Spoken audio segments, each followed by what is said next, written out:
गौ माता ने बताया कि इंसान कौन से पाप के कारण जीवन भर गरीब रहता है। दोस्तों, आज मैं आपके लिए एक बहुत ही महत्वपूर्ण और ज्ञानवर्धक कहानी लेकर आया हूं। ये कहानी हमें बहुत ही अनमोल सीख देने वाली है। तो आपसे निवेदन है कि दोस्तों एक बार इस कहानी में बने रहे वीडियो के अंत तक। एक गांव में रहने वाला गरीब ग्वाला अपने जीवन से बहुत ही अमीर हो गया था, लेकिन वह अपने काम और कपड़े से बहुत प्यार करती थी। उसकी गाय भी उसकी सबसे बड़ी सहारा थी। गले के पास कुछ गाय थी, जिसमें से एक गाय का नाम श्यामा था। वो गाय सबसे ज्यादा खास थी। श्यामा का रंग गहरा काला रंग का था और उसका नैसर्गिक आकर्षण उससे थोड़ा अलग था। बहुत प्यार करता था और उसकी प्रोविसी बड़े मन से जुड़ी थी। हर दिन अपने शोरूम में जंगल में चराने ले जाया गया था, लेकिन उसने देखा कि श्यामा गाय अक्सर अपने झुंड में रहती है, अलग अलग हो जाता है और रोज रोज अकेले कहीं चला जाता है। ये देखकर ग्वाला रोज परेशान हो जाता है।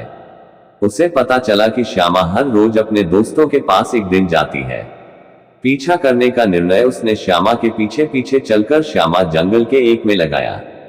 कोने में वह स्थान है जहां एक पवित्र शिवलिंग बनी थी, जिसे ग्वाला ने देखा था कि श्यामा अपने तभी से दूध का तड़का लगाकर चढ़ी रही है। ग्वाला ये देखकर हैरान रह गया। उसने सोचा, ये तो कोई साधारण गाय नहीं है, ये तो जरूर भगवान शिव का सच्चा भक्त है। श्यामा की भक्ति से भगवान शिव प्रसन्न हो जाते हैं। एक दिन जब श्यामा लिंग पर दूध चढ़ा रही, उसी समय भगवान शिव वहां प्रकट हुए और उनके दर्शन कर पूरे जंगल की रोशनी से भगवान को भर दिया।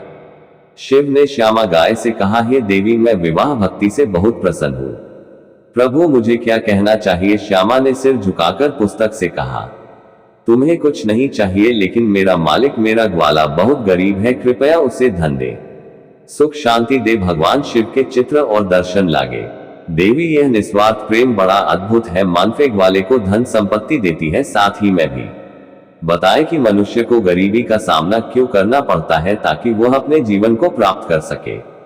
सुधार के लिए भगवान शिव ने फिर से ग्वाला की ओर देखा और उन्हें ग्वाला मठ के पास बुलाया।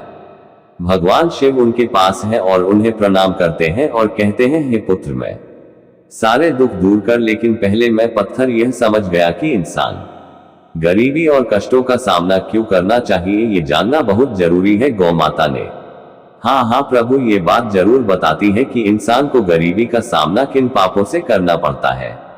कारण जारी है, और वे कौन से 3 लोग हैं जिनका घर पर प्रभाव हो जाता है। क्या गरीबी और अमीरी केवल भाग्य पर प्रतिबंध लगाती है? तब भगवान से मुस्कुराए और बोले, हे देवी, गरीब प्रसंग अत्यंत महत्वपूर्ण है। यह सच नहीं है कि केवल भाग्य ही गरीबी या अमीरी का कारण बनता है। मनुष्य के कर्म, स्वभाव और उसके निर्णय भी इसके पीछे बड़े कारण होते हैं। मैं तुम्हारे प्रश्न का उत्तर अवश्य दूंगा और इसे समझाने के लिए एक कथा सुनाऊंगा। इस कथा को ध्यानपूर्वक सुनिए मित्रों। गौ माता ने उत्सुकता से कहा, है प्रभु, कृपया आप कथा सुनाएं, मैं इसे सुनने के लिए बड़ी ही उत्सुक हूं। मित्रों, तब भगवान शिव गाय माता को एक कहानी सुनाते हैं कि बहुत समय पहले की बात है। एक गांव जिसका नाम था सत्यनगर, उस गांव में एक व्यापारी रहता था। उस व्यापारी का नाम रामदीन था। रामदीन एक ईमानदार और दयालु व्यक्ति था। वह अपने व्यवहार और मदद करने की प्रवृत्ति के कारण पूरे गांव में सम्मानित होता था। रामदीन का परिवार बड़ा ही सुखी और संपन्न था। उसके 2 बेटे थे, मोहन और शिवा, जो अपने पिता की तरह मेहनती और अच्छे स्वभाव वाले थे। रामदीन का परिवार आपसे प्रेम और सहयोग से भरा हुआ था। रामदीन ने अपने बेटों की शादी बड़े धूमधाम से की थी। उसकी दोनों बहुएं गंगा और सरला बहुत ही समझदार और बहुत ही सुलझी हुई महिला थी। वे घर के सारे काम खुशी खुशी करती थी और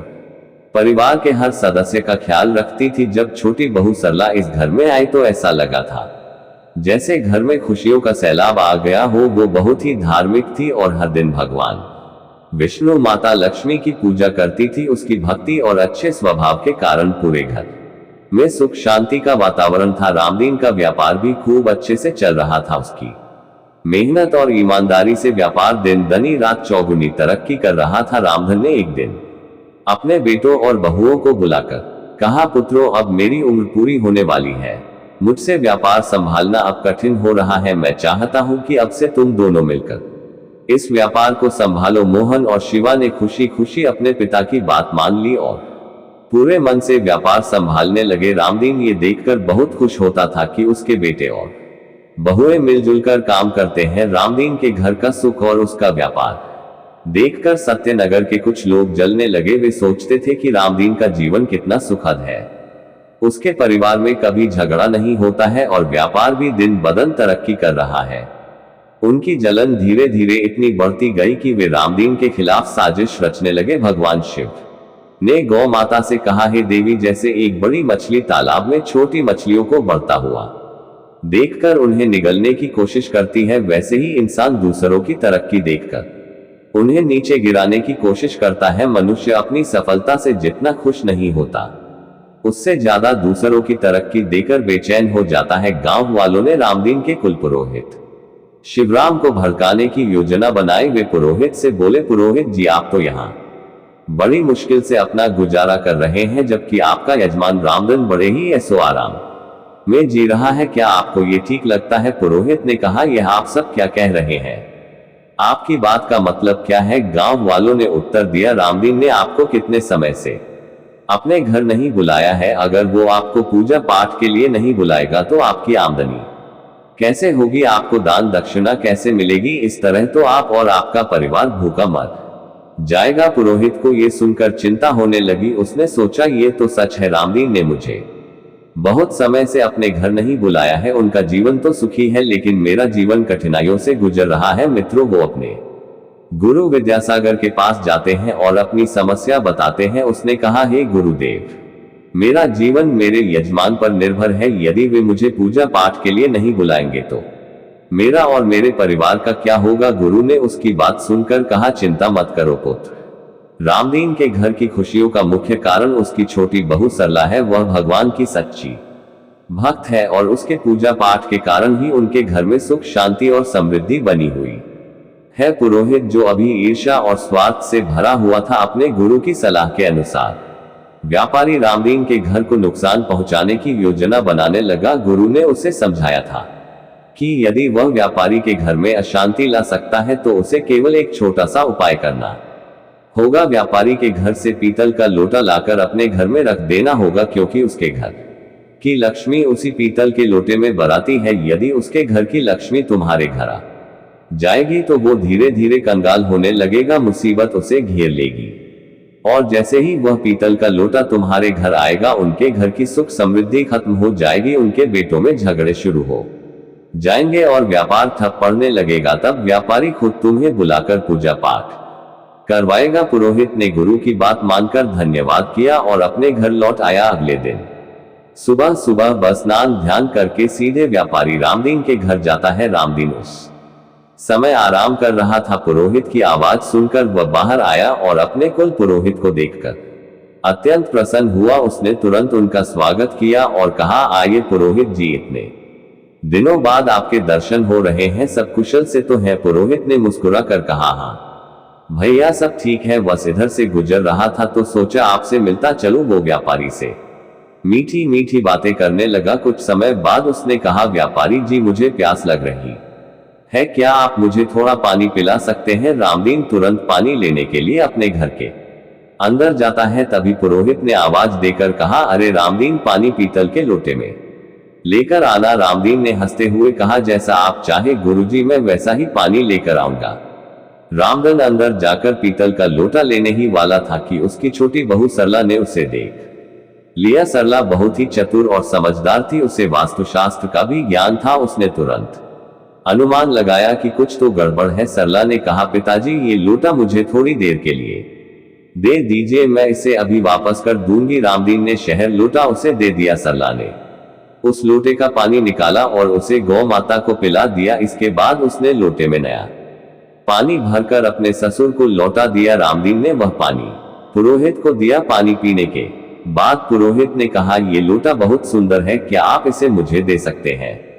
मित्रों, रामदीन ने हंसते हुए कहा, पुरोहित जी, ये तो बहुत छोटी बात है, आप इसे अपने साथ ले जाए। पुरोहित लोटा लेकर के मन ही मन बहुत प्रसन्न हुआ। उसने सोचा, आज मैंने व्यापारी के सुख चैन पर हमला कर दिया है, अब उसके घर में अशांति और व्यापार में हानि शुरू होने लगेगी। पुरोहित अपने घर लौट आता है और उस लोटे को अपने घर के कोने में रख देता है और बेसब्री से उस दिन का इंतजार करने लगता है कि व्यापारी रामदीन कब उससे पूजा पाठ करवाने के लिए बुलाएगा। मित्रों, दिन बीतते गए, लेकिन 20 दिन के बाद भी व्यापारी रामधन की ओर से कोई बुलावा नहीं आया। व्यापारी का घर पहले की तरह ही सुख शांति और समृद्धि से भरा हुआ था। पुरोहित ने हार मानकर फिर से अपने गुरु विद्यासागर के पास जाने का निर्णय लिया। उसने गुरु से कहा, हे गुरुदेव, मैंने आपके निर्देश अनुसार पीतल का लोटा व्यापारी के घर से मंगाकर अपने घर में रख लिया है, लेकिन 20 दिन हो गए और उनके जीवन में कोई भी समस्या नहीं है। उनका घर तो पहले की तरह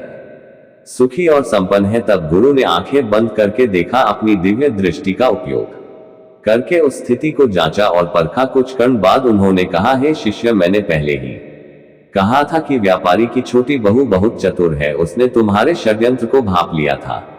जब व्यापारी तुम्हारे लिए पानी लेकर आ रहा, तभी उसने वो लोटा अपने ससुर से ले लिया और उसमें का पानी गौ माता को पिला दिया। इसी कारण उनके घर की सुख शांति अभी भी बनी हुई है और तुम्हारी योजना विफल हो गई है। पुरोहित ने निराश होकर कहा, तो अब मैं क्या करो गुरुदेव? तब गुरु ने मुस्कुराकर कहा, चिंता मत करो, बस इस बार तुम व्यापारी से उसकी गौ माता मांग लो। हिंदू धर्म में गौ माता को मां लक्ष्मी का रूप माना गया है। जिस घर में गौ माता रहती है, वहां सुख शांति और समृद्धि बनी रहती है। जैसे ही तुम गौ माता को अपने घर लेकर आओगे, व्यापारी का घर दुख और अशांति से भर जाएगा। मित्रों, गुरु की बात मानकर पुरोहित फिर से उत्साहित हो गया। उसने अगले दिन सुबह सुबह स्नान ध्यान किया और व्यापारी रामदीन के घर के लिए चल दिया। रामदीन ने दरवाजा खोला और अपने कुल पुरोहित को द्वार पर देखा तो प्रसन्नता से उनका स्वागत किया। वो उन्हें अंदर बुलाकर ले गया और उन्हें बैठाकर स्वादिष्ट भोजन कराया। भोजन के बाद रामदीन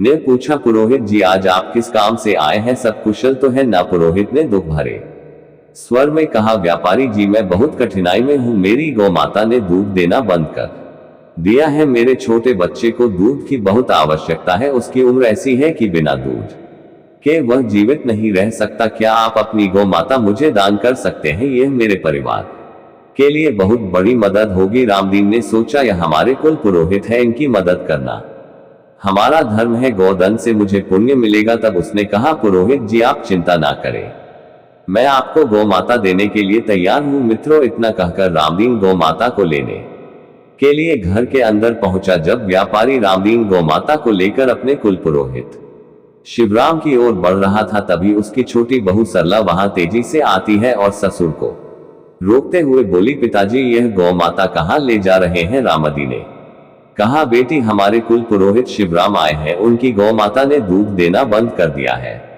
वे हमारी गौ माता मांग रहे हैं, इसलिए मैं उन्हें ये गाय दे रहा हूं। सरला ने ये सुनकर गंभीरता से कहा, पिताजी, कृपया थोड़ी देर रुकिए, मैं अभी आती हूं। मित्रों, इतना कहकर सरला घर के अंदर जाती है और एक कटोरी में हल्दी और चंदन का घोल तैयार करती है। वह वापस आकर गौ माता के पास गई और उनके सिर पर उस हल्दी और चंदन के घोल को लगा दिया। इसके बाद उसने शेष घोल को घर के अंदर मंदिर में रख दिया। सरला ने अपने पिताजी, अब आप ये गौ माता पुरोहित जी को दान कर सकते हैं। रामदीन ने बिना किसी सवाल के गौ माता को पुरोहित को सौंप दिया। पुरोहित खुशी खुशी गौ माता को अपने साथ ले जाता है। मित्रों, पुरोहित ने गौ माता को अपने आंगन में बांध दिया और मन ही मन बहुत प्रसन्न हुआ। उसने अब व्यापारी के घर की खुशियां खत्म हो जाएंगी। कुछ ही दिनों में उनके घर में कलह मचेगा और व्यापार में हानि होने लगी। तब वे मुझे जरूर बुलाएंगे और मैं पूजा पाठ कराकर उनसे अच्छी दक्षिणा लूंगा। लेकिन धीरे धीरे कई दिन बीत जाते हैं। पुरोहित बेसब्री से इंतजार करता रहा, परंतु व्यापारी रामदीन के घर से कोई बुलावा नहीं आया। कई दिन बाद भी जब व्यापारी के घर में उसके जीवन में कोई कष्ट नहीं आया, तो पुरोहित परेशान हो गया। उसने सोचा, आखिर मेरे प्रयास क्यों विफल हो रहे हैं? गौ माता को लेकर भी कोई असर नहीं हुआ। व्यापारी का घर तो पहले की तरह सुख शांति से भरा हुआ है। आखिरकार पुरोहित फिर से अपने गुरु विद्यासागर के पास आता है और उसने हाथ जोड़कर कहा, हे गुरुदेव, मैंने आपके निर्देश अनुसार रामदीन की गौ माता को अपने घर ले आया हूं, लेकिन अब तक उनके जीवन में कोई समस्या नहीं आई है। उनके घर में पहले से भी ज्यादा सुख शांति और समृद्धि बनी हुई है। मेरे सारे प्रयास व्यर्थ क्यों हो गए? तब गुरु ने ध्यान लगाकर अपनी दिव्य दृष्टि से देखा और आंखें बंद करके उस स्थिति का जायजा लिया। कुछ देर बाद उन्होंने आंखें खोली और मुस्कुराते हुए बोले, हे मैंने तुमसे पहले ही कहा था कि व्यापारी की छोटी बहू अत्यंत चतुर और बड़ी ही समझदार है। उसने तुम्हारे षड्यंत्र को भाप लिया था। जब तुम व्यापारी से गौ माता मांगने गए थे तब उसने गौ माता के सींग पर हल्दी और चंदन का रंग लगा दिया था। वह रंग कोई साधारण रंग नहीं था। उसने उसे भगवान की पूजा के लिए तैयार किया था। उस रंग ने गौ माता के साथ साथ व्यापारी के घर की सुख शांति को भी बांध रखा है। उसने शेष रंग को घर के मंदिर के पास रख दिया है, जिससे उनके घर की समृद्धि उसी के घर में बनी हुई है। तुम्हारा ये प्रयास पूरी तरह से विफल हो गया है। पुरोहित ने गुरु से निराश हो पूछा, गुरुदेव अब मैं क्या करूं? मुझे कोई और उपाय बताइए जिससे मैं व्यापारी के सुख को समाप्त कर सकूं। गुरु ने कुछ देर सोचा और कहा, चिंता मत करो, अब तुम व्यापारी के घर जाकर उस रंग की कटोरी मांग लाओ। वह रंग ही उनके घर की सुख समृद्धि का कारण है। यदि तुम वो रंग अपने घर ले आते हो तो व्यापारी का सुख समाप्त हो जाएगा। मित्रों, गुरु की नई सलाह सुनकर पुरोहित फिर से उत्साहित होकर उस व्यापारी के घर की ओर चल देता है और सोचने लगा, इस बार मैं जरूर सफल हो जाऊंगा। अब व्यापारी का सुख चैन खत्म करना ही है। अगले दिन वह सीधे व्यापारी के घर पहुंच जाता है। रामदीन ने उसका स्वागत किया और पूछा, पुरोहित जी आज आपका कैसे आना हुआ? सब कुशल से तो है ना? पुरोहित ने मुस्कुराते हुए कहा, सब ठीक है व्यापारी जी, लेकिन मैं आपसे एक छोटी सी मदद मांगने आया हूँ। मुझे आपके घर से एक रंग की कटोरी चाहिए। मित्रों, ये सुनकर रामदीन ने कहा, यह तो बहुत छोटी बात है, मैं अभी लाकर देता हूँ। रामदीन कटोरी लेने के लिए घर के अंदर चला गया। इधर छोटी बह सरला ने पुरोहित की चाल को फिर से समझ लिया। उसने तुरंत अपने ससुर के पास जाकर कहा, पिताजी वह रंग की कटोरी आप मुझे दे दीजिए, मैं इसमें कुछ नया रंग भर देती हूँ। सरला ने रंग की कटोरी में रखा हुआ पुराना रंग लिया और उसमें नया साधारण रंग दिया। फिर उसने वह कटोरी रामदीन को दे दी। रामदीन कटोरी लेकर बाहर आता है और वह कटोरी पुरोहित को दे देता है। पुरोहित ने कटोरी लेकर सोचा, अब व्यापारी का जीवन दुखों से भर जाएगा। पुरोहित कटोरी लेकर अपने घर लौट आया और खुशी खुशी उसे एक सुरक्षित स्थान पर रख दिया। उसने सोचा, अब कुछ ही दिनों में व्यापारी का जीवन बर्बाद हो जाएगा। वह मुझसे पूजा पाठ करवाने के लिए बुलाएगा। लेकिन महीनों बीत गए हैं और व्यापारी का जीवन पहले से भी अधिक और समृद्ध होता चला गया है। मित्रों, थक हार कर पुरोहित फिर से अपने गुरु के पास आता है और कहता है, हे गुरुदेव, मैंने आपकी सलाह के अनुसार रंग की कटोरी भी व्यापारी के घर से ले ली है, लेकिन व्यापारी का जीवन पहले से भी अधिक सुखी और शांत हो गया है। ऐसा लगता है मेरे सारे प्रयास व्यर्थ हो गए हैं। गुरु ने फिर से अपनी दिव्य दृष्टि से देखा और बोले, हे शिष्य, व्यापारी की छोटी बहू बहुत बुद्धिमान और दूरदर्शी है। उसने तुम्हारे इरादों को पहले से ही समझ लिया था। उसने रंग की कटोरी से वह रंग निकाल दिया जो गौ माता को लगाया गया था, इसलिए व्यापारी का सुख और समृद्धि अब भी उसके घर में बनी हुई है। दर्शक बंधु, गुरु ने आगे कहा, जब तक वह छोटी बहू व्यापारी के घर में रहेगी तुम उसका कुछ भी नहीं बिगाड़ सकती। अब तुम्हें किसी भी तरह से उसे उस घर से बाहर निकालना हो, केवल तभी तुम अपने इरादों में सफल हो पाओगे। मित्रों, पुरोहित ने सोचा, अब मुझे इस बह को घर से निकालने के लिए कोई बड़ी योजना बनानी होगी। दर्शक बंधुओं, जब पुरोहित ने यह देखा कि व्यापारी के सुखमय जीवन को खत्म करने के उसके पिछले सभी प्रयास असफल हो गए हैं, तो उसने एक और चालाकी भरी योजना बनाई। वह ये सोचकर व्यापारी रामदीन के घर चला गया कि वो अब उनके परिवार में फूट डालकर छोटी बहू सरला को घर से बाहर निकाल दे। मित्रों, अगले दिन पुरोहित चिंतित मुद्रा में रामदीन के घर पहुंच जाता है। उसकी गंभीर और परेशान शक्ल देखकर रामदीन ने पूछा, अरे पुरोहित जी, क्या बात है? आज आप इतने चिंतित क्यों लग रहे हैं? सब कुशल से तो है ना? पुरोहित ने गंभीर स्वर में कहा, व्यापारी महोदय, आपके घर पर बहुत बड़ा संकट मंडरा रहा है। यदि आप समय रहते से दूर नहीं करेंगे तो आपका सुखमय जीवन बर्बाद हो जाएगा। आपके बेटों को व्यापार में बड़ा नुकसान होने वाला है और आपके परिवार पर विपत्तियों का पहाड़ टूटने वाला है। मित्रों, ये सुनकर रामदीन घबरा जाता है। उसने चिंतित स्वर में कहा, पुरोहित जी, ये आप क्या कह रहे हैं? कृपया इस संकट से बचने का कोई उपाय बताएं। आप हमारे कुल पुरोहित हैं, जो भी आप कहेंगे मैं अवश्य करूंगा। मित्रों, पुरोहित जो अब अपने षड्यंत्र को सफल होते देख रहा था, मन ही मन प्रसन्न हो गया। उसने गंभीरता से कहा, व्यापारी जी, यह संकट आपकी छोटी बहू के कारण है। जब तक वह इस घर में रहेगी आपके परिवार का दुर्भाग्य समाप्त नहीं होगा। मेरी सलाह है कि आप उसे घर से तुरंत निकाल दे। मित्रों, रामदीन को पहले तो इस बात पर विश्वास नहीं हुआ। उसने कहा, पुरोहित जी, मेरी छोटी बहू तो बहुत अच्छी है। वह न केवल मेरी सेवा करती है बल्कि मेरे पूरे परिवार का ख्याल रखती है। वो हमारे परिवार के लिए कैसे संकट बन सकती है? पुरोहित ने गहरी सांस लेते हुए कहा, व्यापारी जी, मैं आपकी बात समझता हूं, लेकिन कई बार जो चीजें हमें दिखती हैं वे असली वजह नहीं होती। मैंने अपनी साधना और ज्योतिष विद्या से देखा है कि जब तक वो बहू इस घर में है, आपके परिवार का दुर्भाग्य समाप्त नहीं होगा। रामदीन, जो पहले से ही पुरोहित की बातों से प्रभावित था, अब पूरी तरह से उसकी चाल में फंस चुका था। उसने पूछा, पुरोहित जी, यदि आपकी बात सच है तो मुझे क्या करना चाहिए? पुरोहित ने उत्तर दिया, व्यापारी जी, समय व्यर्थ मत कीजिए। जितनी जल्दी हो सके अपनी छोटी बहू को घर से निकाल दीजिए, यही संकट से बचने का उपाय है। मित्रों, पुरोहित ये कहकर मन ही मन प्रसन्न होता है और अपने घर लौट जाता है। इधर रामदीन इस स्थिति से अत्यंत उदास हो जाता है। उसने सोचा, सरला तो बहुत ही अच्छे स्वभाव की बहू है, वो हमेशा पूरे परिवार का ख्याल रखती है। मैं उससे कैसे घर से निकाल सकता हूं? लेकिन अगर वो परिवार के लिए संकट है तो मुझे ये कठोर निर्णय लेना ही पड़ेगा। मित्रों, रामदीन ये सोचते हुए अपनी छोटी बहू सरला के पास जाता है और वह दुखी मन से कहता है, बेटी, मुझे ये कहते हुए बहुत दुख हो रहा है, लेकिन तुम्हें आज इस घर को छोड़कर जाना होगा। पुरोहित जी ने कहा है कि तुम्हारे कारण हमारे परिवार पर बहुत बड़ी विपत्ति आने वाली है। सरला ये सुनकर घबरा जाती है, लेकिन उसने तुरंत समझ लिया कि यह सब पुरोहित की साजिश है। उसने नम्रता से उत्तर दिया, पिताजी,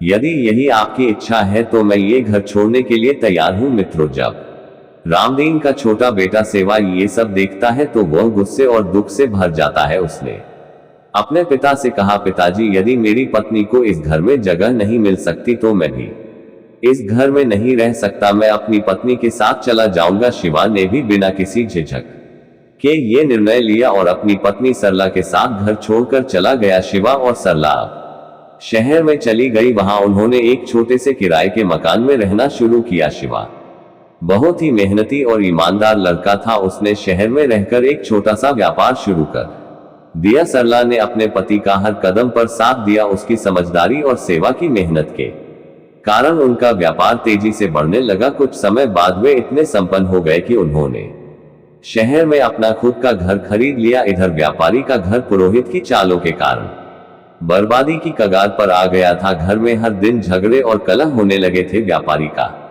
बड़ा बेटा, जो पहले व्यापार में मन लगाता था, बड़ी संगति में फंस गया था। वह बेवजह धन उड़ा रहा था और दिन रात आवारागर्दी करने लगा था। पुरोहित पूजा पाठ के बहाने व्यापारी इसके घर से लगातार धन लेता रहता था और धीरे धीरे व्यापारी की सारी जमा पूंजी समाप्त हो चुकी थी। व्यापार भी पूरी तरह से बंद हो चुका था। अब तो थी यह हो गई थी कि घर में खाने पीने का भी अभाव हो गया था। नगरवासी व्यापारी की दुर्दशा देखकर खूब हंसने लगी और ताने मारते हुए उसकी दशा का मजाक उड़ाते थे। ये सब देखकर व्यापारी को बड़ी ही आत्मगिलानी होती थी। उसने सोचा कि मेरी जिंदगी अब किसी काम की नहीं रही, आत्महत्या के अलावा मेरे पास अब और कोई रास्ता नहीं बचा है। इस विचार के साथ वह नदी की ओर बढ़ चला, लेकिन रास्ते में उसकी भेंट एक तेजस्वी संत से हुई। संत के मुख पर दिव्य तेज था, माथे पर चंदन का टीका लगा हुआ था। संत को देखकर व्यापारी ने उन्हें प्रणाम किया और उदास होकर आगे बढ़ने लगा। संत ने देखकर समझ लिया कि यह व्यक्ति जरूर दुखी है और कहीं यह मरने के लिए तो नहीं जा रहा है। संत ने उसे रोका और कहा, पुत्र, ठहर, तुम्हें इतनी चिंता क्यों हो रही है? क्या बात है? तब व्यापारी ने रुककर हाथ जोड़कर अपना पूरा हाल सुनाया। उसकी बातें सुनकर संत ने तुरंत उस स्थिति को समझ लिया। संत बड़े ही पहुंचे हुए थे। वह कहने लगे, पुत्र, तुम्हारे जीवन में सभी परेशानियां उसी दिन से आनी शुरू हुई जब तुमने अपनी छोटी बहू सरला को घर से निकाल दिया था।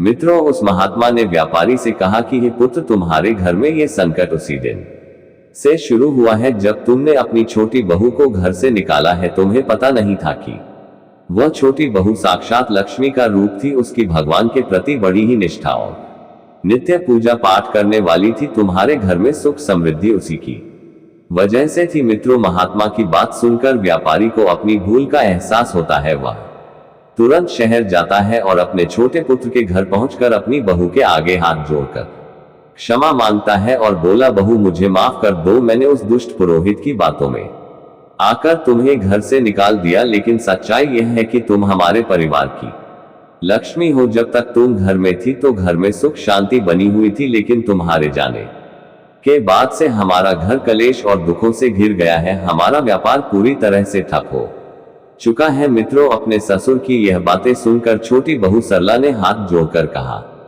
पिताजी आप चिंता ना करें, मैं तुरंत घर लौटती हूँ। ये घर भी मेरा है और वो घर भी मेरा है। मैं पहले ही समझ चुकी थी कि पुरोहित ने हमें बाहर करने के लिए ही यह जाल रचाया था। मित्रों, फिर वह अपने ससुर और अपने पति के साथ खुशी खुशी अपने घर लौट आती है। कहते हैं मित्रों, इस संसार में कई लोग ऐसे होते हैं जो दूसरों की खुशियों से जलते हैं और उन्हें बर्बाद करने का हर समय प्रयास करते रहते हैं, लेकिन ये हम पर निर्भर करता है कि हम किसकी बातों का भरोसा करें और किसकी नहीं, कैसे निर्णय ले। यदि हम गलत लोगों की बातों में आकर अपने ही परिवार को तोड़ेंगे तो निश्चित रूप से हमारा घर बर्बाद हो जाएगा और हमारी स्थिति बड़ी ही दयनीय हो जाएगी। छोटी बहू के घर लौटने के कुछ दिनों के बाद मित्रों, धीरे धीरे व्यापारी का घर, उसका व्यापार, सब कुछ ठीक से फिर से चलने लगा। उसका परिवार एक बार फिर से सुख शांति से भर गया। घर में फिर से पुरानी खुशियां लौट आए और व्यापारी ने अब समझ लिया कि एकता और सही निर्णय ही परिवार की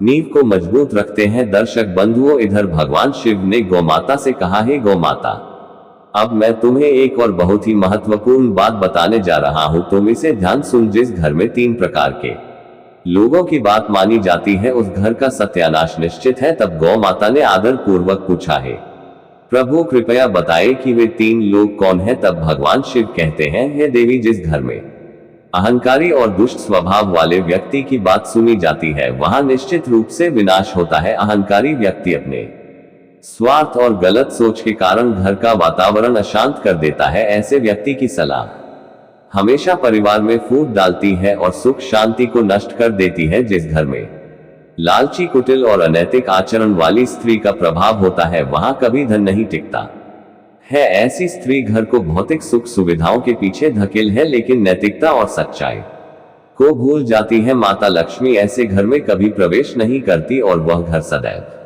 दरिद्र बना रहता है। जिस घर में बाहरी व्यक्तियों की बात को अधिक महत्व दिया जाता है और घर उन्हीं के अनुसार चलता है तो वह घर बर्बाद हो जाता है। बाहरी लोग परिवार के भले बुरे को समझे बिना अपनी राय देते हैं और उन पर विश्वास करने से परिवार के अंदर आपसी विश्वास और एकता टूट जाती है। भगवान शिव कहते हैं, हे देवी, इन 3 प्रकार के व्यक्तियों की बात मानने से घर नष्ट हो जाता है। परिवार को हमेशा आपसी विश्वास और समझदारी के साथ चलना चाहिए। गमाता ने पूछा, हे प्रभु, आपने ये भी कहा था कि मनुष्य किस पाप के कारण गरीब या अमीर बनता है, कृपया मुझे इस बात को भी विस्तार से बताइए। तब भगवान शिव कहते हैं, हे गाय देवी, यह एक गहरी बात है। मनुष्य की गरीबी और अमीरी उसके कर्मों और विचारों पर निर्भर करती है। गीता में भगवान कृष्ण ने कहा है कि मनुष्य को अपने विवेक, परिश्रम और बुद्धि पर कभी भी संदेह नहीं करना चाहिए। उसे सच्चाई और धर्म के मार्ग पर चलते निरंतर कर्म करते रहना चाहिए। जो व्यक्ति